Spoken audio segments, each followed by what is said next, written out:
अस्सलाम वालेकुम जी दोस्तों, की हाल है? ठीक हो?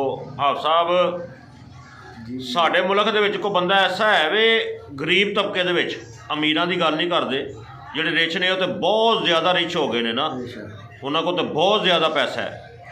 गरीबां दे विच कोई ऐसा बंदा है जिहड़ा खुश है? कोई तुहाडी नज़र च होवे ना जी, जिहदे को बड़ा कारोबार है, जिहदे को बड़ा दुकानां ते कारोबार है या फैक्ट्रियां च कारोबार है? ना जी, कोई नहीं। हर बंदा परेशान है। ਅਸੀਂ ਆਪ बड़े परेशान हाँ। बिजली के बिल, गैस के बिल, बच्चों की रोटी वो नहीं साढ़े को पूरी हो रही। असी इधरों उधरों लोगों को कर्जा फड़ के ते अपना वक्त टपान डे हाँ, गुजारा करन डे हाँ। हाँ जी, हाँ जी। कि बच्चों के कपड़े नहीं लियादे जा रहे, जुत्तियां नहीं लियांदियां जा रही, बिजली के बिल तारी जाओ तो गैस के बिल तारी जाओ, जिन्ने जिन्ने आ रहे हैं। गैस के बिल ही भाई बहुत ज़्यादा आ गए हैं। साडा एक दोस्त है वसीम छबारे वाला, इत्थे साडे कोल है, उन्होंने 80,000 रुपया बिल आ गया है। एक मुंडा रेहड़ी लांदा है नदीम, उन्होंने 33,000 रुपया बिल आया है। एडे एडे बिल आ रहे हैं लोगों को, तो साडे वास्ते तोहफा वेखो की दिता है कि मुल्क दे विच कारोबार पूरे नहीं हो रहे, इन्हां कुछ चीज़ां कंट्रोल नहीं हो रही, तो PSL शुरू करवाता है। वाह जी वाह, मैं टीवी ते पढ़न दिया हाँ कि 125 अरब रुपये का मुनाफा होना है उन्होंने लोगों को जिन्हों ने इन्हां ते इन्वैसट किया है।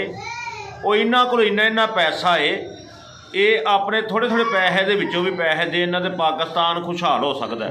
मगर एडी हिम्मत करे कौन? एडी हिम्मत करे कौन? ये तो अपने अपने मुनाफाखोरी नूं लगे ने कि अज जिहड़ी चीज़ां ने साडे कोल पईयां ने, चीनी दी बोरियां जिहदे कोल पईयां ने वो डबल हो रही ने, घ्यो जिहदे कोल पिया, दालां जिहदे कोल पईयां, चौल जिहदे कोल पे ने वो डबल हो रहे ने। उन्हां नूं की परवाह है? वो तो भावें सवेरे उठ के ते अपने कल्ले कल्ले पुत्तर नूं पराडो गड्डियां लै देन, या दूसरियां गड्डियां जिहड़ियां 1.5 करोड़ दी या 2 करोड़ दी आ रही है वो लैके दे देन। मौतां ते सानूं पईयां ने, गरीब लोग जिन्हां नूं साइकिल नूं पैंचर लवाउण वास्ते भी पैसे जिहड़े बड़ी मुश्किल लभदे ने। मेरे को मोटरसाइकिल है तो खलोती है घर कि मैं बिल तारा या और पेट्रोल पवा के जावां, पैदल आ जा रहे हैं।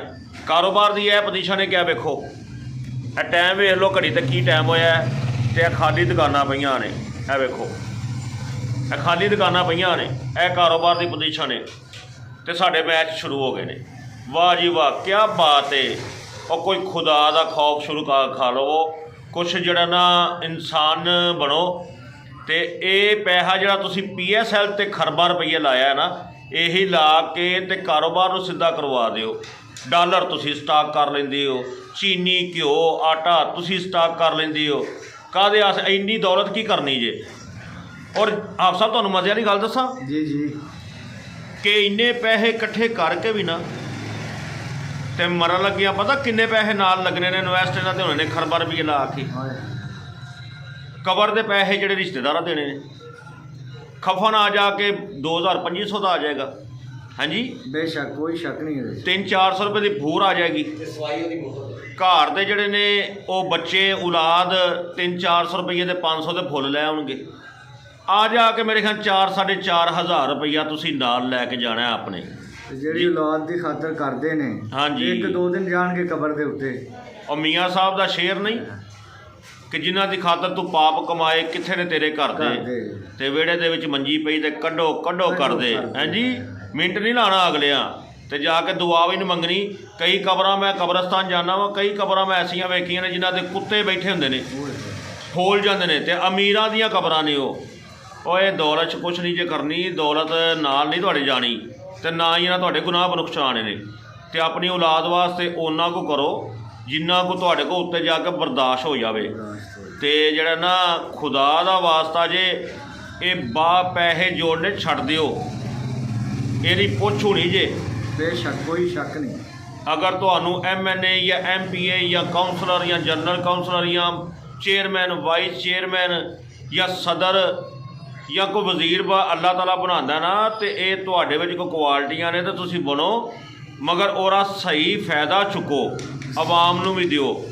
साडे गरीब लोगों के वोटां दे नाल ही बनदे ने। हुण तुसीं तुहानूं मज़े वाली गल दसां, सरकारी पानी का बिल आउंदा सानूं घरां दा, ਉਹਦੇ ਵਿੱਚ ਨਾਲ 4500 रुपया ਐਡ ਗਟਰਾਂ ਦਾ ਕੀਤਾ ਹੁੰਦਾ ਹੈ, ਗਟਰ ਸਾਫ਼ ਕਰਨ ਦਾ।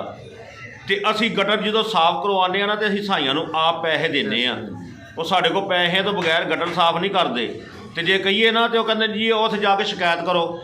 ਤੇ ਜੇ ਜਾ ਕੇ ਦਰਖਾਸਤ ਦਈਏ ਉਹ ਕਹਿੰਦੇ ਜੀ ਫਲਾਣੇ ਦਫ਼ਤਰ ਜਾਓ। ਉੱਥੇ ਜਾ ਕੇ ਦਰਖਾਸਤ ਦਈਏ ਉਹ ਕਹਿੰਦੇ ਜੀ ਫਲਾਣੇ ਦਫ਼ਤਰ ਜਾਓ। ਉਹ ਅਸੀਂ ਤਾਂ ਇਹਨਾਂ ਚੱਕਰਾਂ ਦੇ ਵਿੱਚ ਜਿਹੜੇ ਫਸੇ ਆ। ਕੋਈ ਖੁਦਾ ਦਾ ਖੌਫ ਕਰ ਲਓ, ਅੱਲਾਹ ਤਾਲਾ ਤੁਹਾਨੂੰ ਨੇਕੀ ਦੀ ਹਦਾਇਤ ਦੇਵੇ। ਤੇ ਬਾਕੀ ਇਹ ਵੇ ਕਿ ਪੈਸੇ ਉਹਨੇ ਕੋ ਇਕੱਠੇ ਕਰੋ ਜਿੰਨੇ ਕੁ ਤੁਸੀਂ ਨਾਲ ਖੜਨੇ ਨੇ। ਤੇ ਨਾਲ ਮੇਰੇ ਖਿਆਲ ਨਾਲ ਕੋਈ ਨਹੀਂ ਜਾਣਾ, ਨਾਲ ਆ ਮਾਲ ਹੀ ਜਾਣੇ ਨੇ। ਉਹ ਕਾਰੀ ਸਾਹਿਬ ਨੇ ਸਾਡੇ ਅਲੀ ਫੈਜ਼ੀ ਸਾਹਿਬ, ਉਹ ਕਹਿੰਦੇ ਨੇ ਲੋਕੀ ਕਬਰਾਂ ਕੱਢਦੇ ਨੇ। ਕਦੀ ਕਿਸੇ ਨੇ ਵੇਖਿਆ ਕਿ ਉਹ ਕਹਿੰਦੇ ਨੇ ਨਾ ਸਿਆਣੇ ਕਬਰ ਦੇ ਵਿੱਚੋਂ ਬਿੱਛੂ ਨਿਕਲਣੇ, ਸੱਪ ਨਿਕਲਣੇ, ਠੂਹੇ ਨਿਕਲਣੇ ਨੇ। ਕਹਿੰਦੇ ਲੋਕ ਕਬਰਾਂ ਕੱਢਦੇ ਨੇ। ਕਦੀ ਕਿਸੇ ਨੇ ਵੇਖਿਆ ਕਿ ਕਬਰ ਦੇ ਵਿੱਚੋਂ ਸੱਪ, ਬਿੱਛੂ ਜਾਂ ਠੂਹੇ ਨਿਕਲਦੇ ਹੋਣ? ਕੱਢਦੇ ਆਏ ਕਬਰ, ਉਹ ਥੋੜ੍ਹੀ ਨਿਕਲਣੇ। ਅਲੀ ਭਾਈ ਕਹਿੰਦੇ ਨੇ ਕਿ ਜਨਾਬ ਤੁਸੀਂ ਇਹ ਜਿਹੜੇ ਬਿੱਛੂ, ਸੱਪ ਅਤੇ ਠੂਹੇ ਨੇ ਨਾ, ਇਹ ਤੁਹਾਡੇ ਉਹ ਅਮਾਲ ਨੇ ਜਿਹੜੇ ਤੁਸੀਂ ਨਾਲ ਲੈ ਕੇ ਜਾਣੇ ਨੇ। ਇਹ ਤੁਹਾਡੇ ਅਮਾਲ ਜਿਹੜੇ ਨੇ ਨਾ ਉਹ ਸੱਪ, ਬਿੱਛੂ ਅਤੇ ਠੂਹੇ ਬਣਨੇ ਨੇ, ਬਾਕੀ ਉਹ ਜ਼ਮੀਨ ਦੇ ਵਿੱਚੋਂ ਨਹੀਂ ਨਿਕਲਣੇ। ਤੇ ਅਮਾਲ ਆਪਣੇ ਸਹੀ ਕਰ ਲਵੋ ਤੇ ਬਾਕੀ ਮਾਲਕ ਤੁਹਾਡੇ ਤੇ ਰਹਿਮ ਕਰੇ ਤੇ ਸਾਡੇ ਤੇ ਵੀ ਕਰੇ। ਅਸਲਾਮ ਵਾਲੇਕੁਮ।